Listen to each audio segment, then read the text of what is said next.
अन्य समाचार पर करिए नजर तो ज्ञान प्रकाश स्वामीना निवेदनथी रोष जोवा मળી રહ્યો છે। ધોરાજીમાં લોહાણા સમાજે વિરોધ નોંધાવ્યો।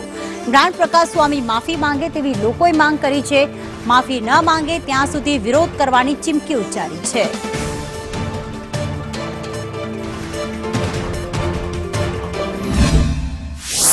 વીરપુરના પૂજ્ય જલારામ બાપા વિશે કહેવાતા સંત જ્ઞાન પ્રસાદજીએ જે ટિપ્પણી અને ખોટી વાત કરી છે એ વાતનો અમે સખ્ત વિરોધ કરીએ છીએ અને એ વાતનો વિરોધ કરવા માટે આજે જલારામ મંદિરે લોહાણા સમાજ જલારામ ભક્તો એકઠા થયા છીએ અને રામધૂન બોલાવી એનો સખ્ત વિરોધ કર્યો છે।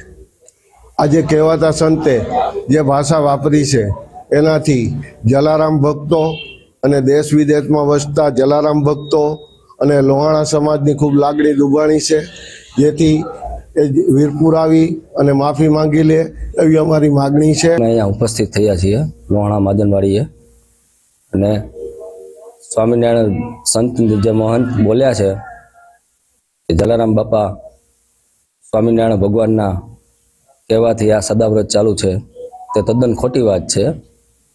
જે અમે જાણીએ છીએ ત્યાં સુધી ફતેપુરના રહેવાસી તેમના ગુરુ શ્રી ભોજલરામ બાપાના આશીર્વાદથી આ બધું ચાલે છે।